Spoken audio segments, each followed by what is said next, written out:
I am a person who drinks.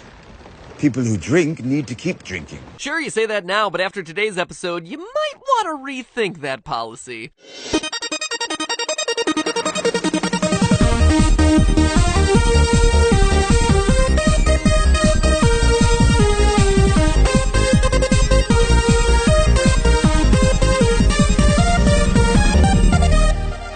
Hello, Internet! Welcome to Film Theory, where I thought to myself, what better way to celebrate the coming of winter than by talking about the series where winter just never seems to quite arrive. One of my favorite shows here on the channel, Game of Thrones. Up to now, we've concocted theories around Dany, Jon, and Jorah, the last of which I still think is incredibly likely to happen. But there's one character who has sadly remained on the sidelines. A character who's been everyone's favorite, including mine, since season 1, and by some miracle has somehow been able to escape the wheel of death that George R.R. Martin has hanging on his writing room wall. Yup! Today's theory is about none other than Tyrion Lannister. Now, in case you're not familiar with Game of Thrones or this character in particular, while I could tell you about him, I think he sums it up best. I drink, and I know things.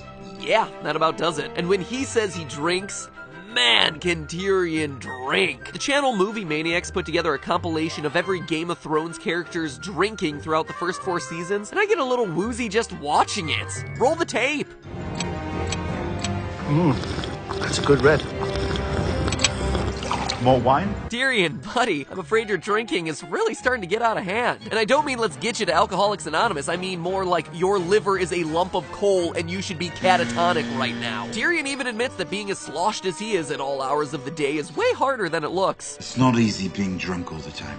Everyone would do it if it were easy. And it's boasts like that, combined with the seemingly endless stream of wine going into Tyrion's mouth hole, that has me a bit concerned. So our question of the day, just how drunk is Tyrion Lannister? What is this guy's blood alcohol concentration? What kind of health effects should he be experiencing? But perhaps the most important question of all, in a fantasy series full of dragons and ice zombies, is the most unbelievable element Tyrion's ability to handle his liquor? No, I don't think so.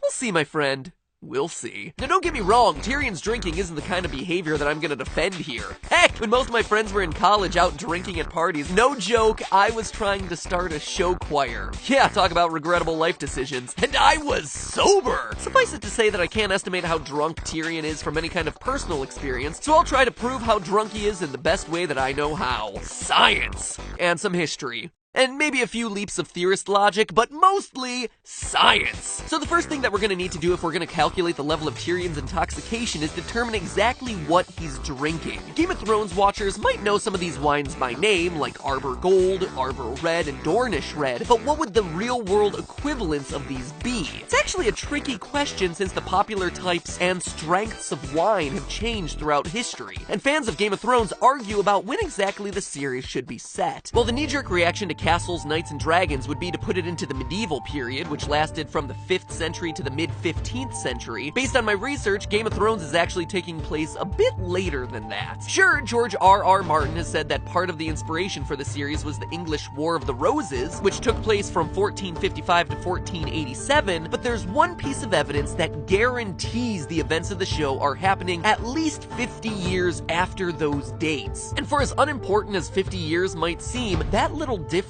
matters. In medieval times, most wine was relatively weak. We're talking somewhere between grape juice and Mike's Hard Lemonade. And that may sound like a joke, but it's not. Because by the 16th century, people had discovered a new and magical technology that helped them age wine and preserve it so it would get stronger. That crucial piece of technology and the evidence proving the dates that we're hanging out in Westeros during Game of Thrones is this. Yep.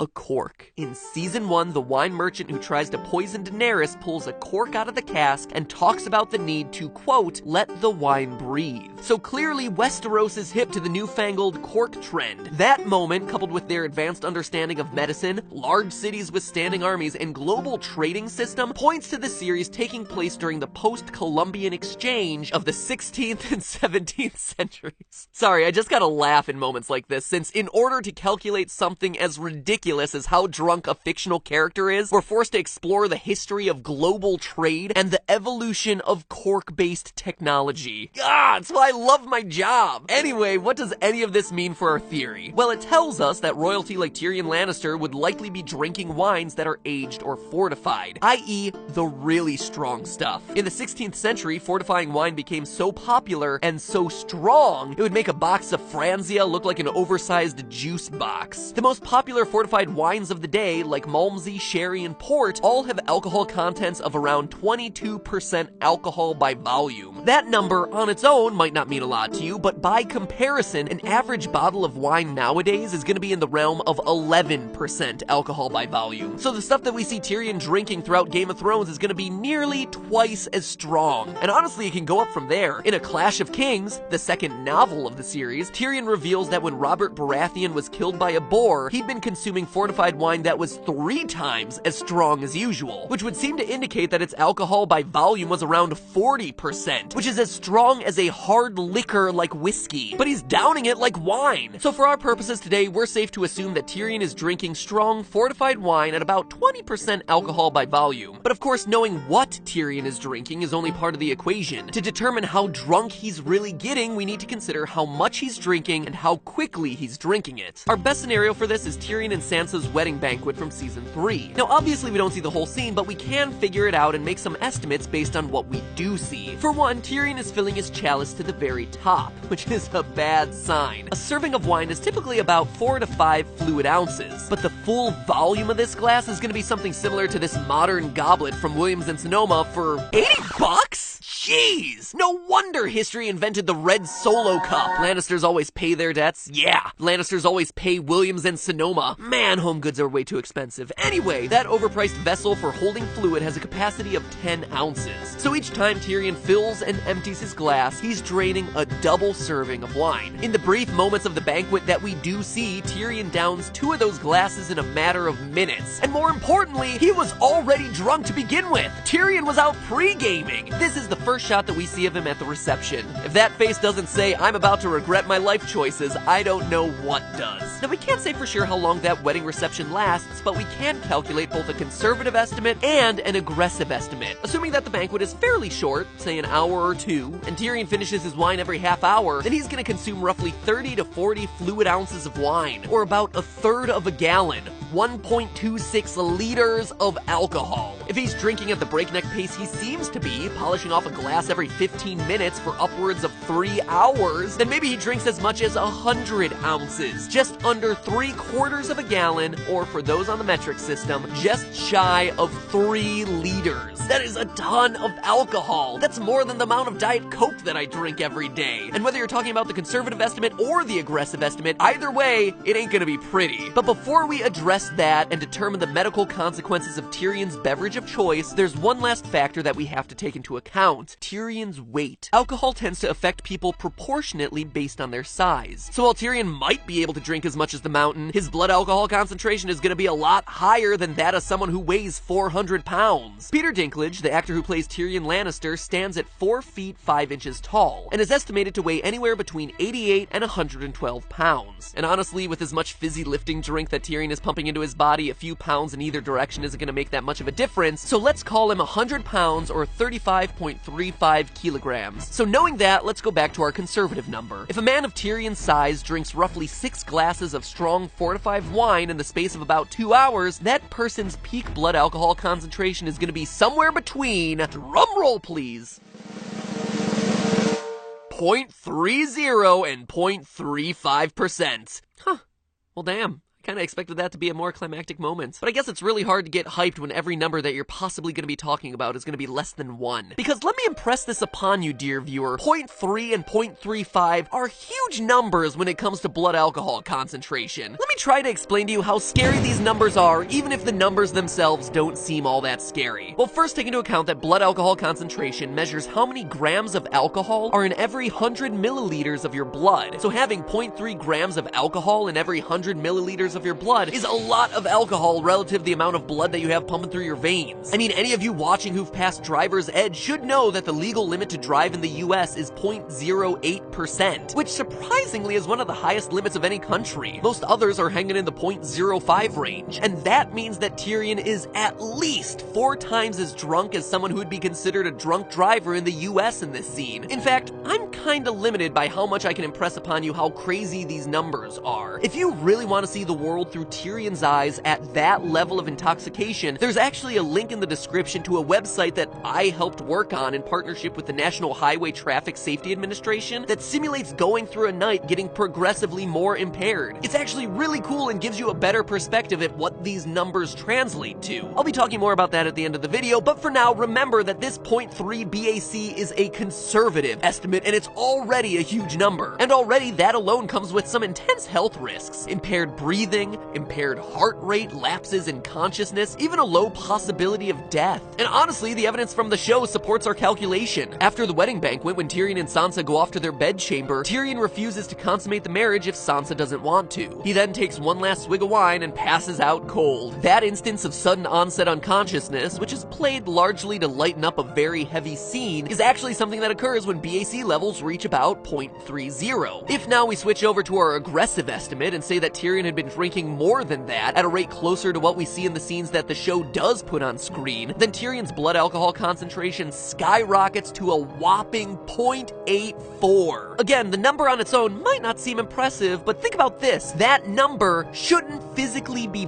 possible. For most people, a blood alcohol concentration of 0.45 leads to shutdown of automatic bodily functions. You know, the little things, like breathing and getting your heart to beat on its own. Tyrion's BAC at his wedding is nearly double that. And that's just one instance. How about when Tyrion emerges from the crate Varys was smuggling him in at the beginning of season 5? He starts chugging wine, then gives the old boot and rally. Varys says that he'd been drinking the entire time on the ship, so who knows how drunk Tyrion is at this point. The bottom line is that drinking the way Tyrion does is extraordinarily dangerous, especially for someone of his size. The numbers don't lie. Based on the volume of wine he's guzzling and the speed with which he drinks it, Tyrion should have been the first character to die in season 1. But wait, saying those slightly inebriated viewers watching this during their weekend frat party, if Tyrion's been drinking this heavily for this long, wouldn't that mean that he's got like really good tolerance? Wouldn't that mean that he could survive drinking much more than a normal person? And honestly, that's a really good question. It's actually one I had myself as I worked on this script. But believe it or not, that's not how tolerance works. Alcohol tolerance is definitely a thing, but it has much more to do with how inebriation affects someone externally rather than internally. Someone with a lot of experience drinking might be able to stay balanced and not slur their speech with higher BACs, but on the inside, they'll be just as drunk as the novice drinker who's had the same amount. Alcohol tolerance doesn't affect your blood alcohol concentration, and that's the toxicity that causes those pesky problems like cardiac arrest, breathing issues, and early death. Are there anecdotal instances of people with extraordinarily high blood alcohol concentrations living?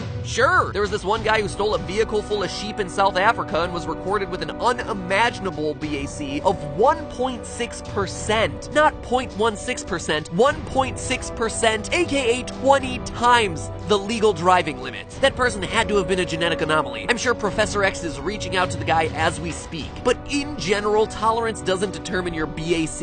It just determines how long you can stay conscious enough to get your BAC even higher. But surely, with how smart and high-functioning Tyrion always seems to be in crucial moments of the show, we can at least say that he holds his liquor better than anyone else. Let's give that to the man at least, right? Of course, of course. Well, not so fast. Tyrion actually isn't the most impressive drinker in the Game of Thrones universe. In fact, he's not even the best drinker in his family. That title belongs to the Queen of Mean herself, Cersei Lannister. Why? Well, consider the season 2 episode about the Battle of Blackwater. While Tyrion is leading the defense of King's Landing, Cersei is hiding away in the holdfast, getting Dean Martin levels of drunk. Like we did with Tyrion, we can perform similar calculations on this episode with similar assumptions, but with one big change. Cersei is a woman. Cersei is actually going to have a higher blood alcohol concentration than Tyrion if they both drink the same amount. Why? Well, generally speaking, women have a higher proportion of their body weight as fat. Sorry, no shame, it's it's just a fact. And fat has a very low water content compared to muscle. The water in muscle tissue helps dilute alcohol in the bloodstream more, thereby creating a lower blood alcohol concentration. So when we account for all of Cersei's drinking, the time elapsed, her gender, her weight, all that good stuff, we get a peak blood alcohol concentration of 0.63. Sure, it's not quite as high as the highest possible calculation that we got for Tyrion, but there are two things to consider here. One, this is still a BAC that would kill most people. And two, compared to Tyrion, Cersei handles this level of drunkenness like a champ. When Tyrion gets this drunk, he wipes his mouth on a tablecloth and passes out in front of his bride. When Cersei gets this drunk, she tries to comfort her son and tell him stories while the city around her collapses. I mean, sure, she says some really awful things to Sansa in these scenes, but Cersei says terrible things when she's sober, so I don't think that really counts. Every breath you draw in my presence annoys me. So Tyrion might get the award for drunkest in the family, but the overall best drinker is undeniably Cersei. Damn it, just another crown that she ripped off of someone's head. But hey, that's just a theory. A film theory. And wait right there, because I want to talk about this really cool website that I worked on. So full disclosure, this is an episode I've had kicking around on my to-do list for a while now, and then NHTSA, the National Highway Traffic Safety Administration, came a-knocking, wanting to partner with Film Theory, and it was like the fates had aligned. That seems awfully random, you say skeptically. Why would they want to partner with Film Theory? Well,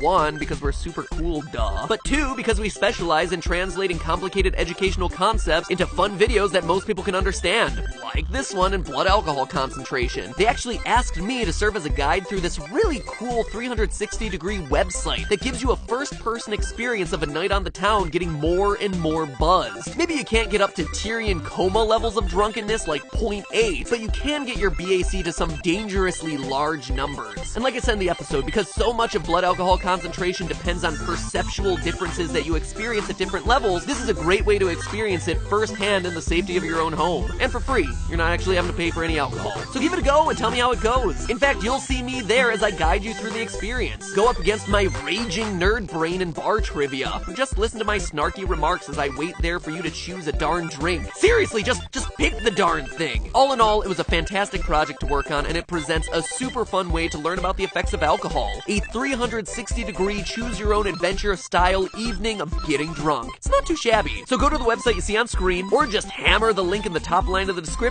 to go and check it out. Not just I will thank you, but your future self will thank you too. And if Back to the Future has taught me anything, when that meeting eventually happens, you will have caused a time paradox, but it'll be so worth it. So one last time, check out this website or click the link in the top of the description to have some drinks, attempt and fail at darts, and try to seduce people while getting sloppy at the counter. All while watched over by your little guardian angel, Matt Pat. Don't worry guys, I got you covered. Now if you'll excuse me, next week, call me Pippin, cause I've got some magic to do.